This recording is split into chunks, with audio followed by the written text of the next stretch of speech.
অনেক লাভবান। মহিষ পালতে পারলে অনেক লাভবান ইয়াও। যখন মহিষ যখন তুমি আউস করে ফালবেন, প্রথম দুইটা কিনবেন।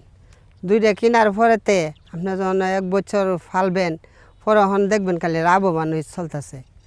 আপনি এর দিকে লাভ আর বেশি অন্য কোনো দিন হইব না। ব্যবসা হইলে গিয়ে বয়সের ব্যবসা ফালা লাভ আর কি।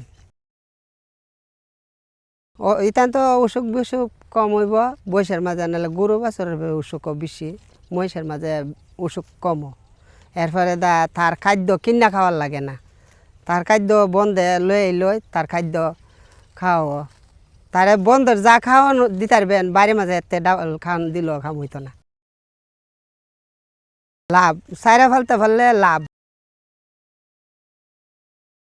লাভ অনেক লাভ, মোটামুটি তা অনেক লাভ হই। কোনো কাজে করার লাগতো না, তাই নিয়ে বয়সের ইয়া দিয়ে তাই নিয়ে ইয়া উঠতে যাব। বছরের আয় উঠে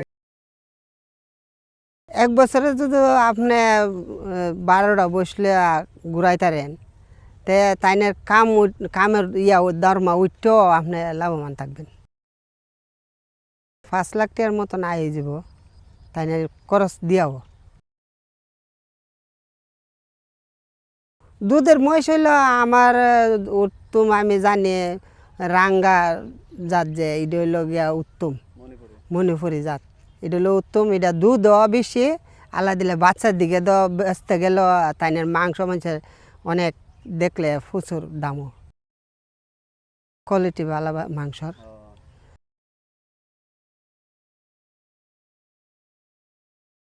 এর রোগ রইল গিয়া যেন যখন অনকার যখন দেখবেন কয়েকদিন অনকার থাকবো, তাইনের হাড়ে ধরে লাগব, হাড় দুর্বল হয়ে যাবো। এ সময় দেখছো তাই না আরতে পারতো না, হাড়ে দুর্বল বেশি লোক, অন্য কোনো রোগ নাই হের হচ্ছে হাড়ও ধরার লোক।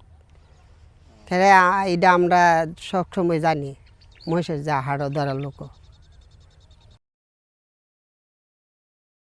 বছর যদি বছর বেন্য, তে বছর 2 বছরের মাথাতে এক বাচ্চা দিব। আর যদি এটা তো বয়স মুন্না, বয়স বুঝছেন নি, বয়স মানে যখন দেখবেন বয়স মণিপুরি আছে, সিংকমণি আছে, জাতের জাত আছে নানি। আমি উত্তম বালা মণিপুরি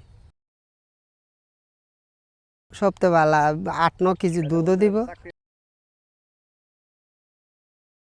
উত্তম চাকরির কোনো ইয়া হই নাই, দাম হই নাই বয়স ফাললে।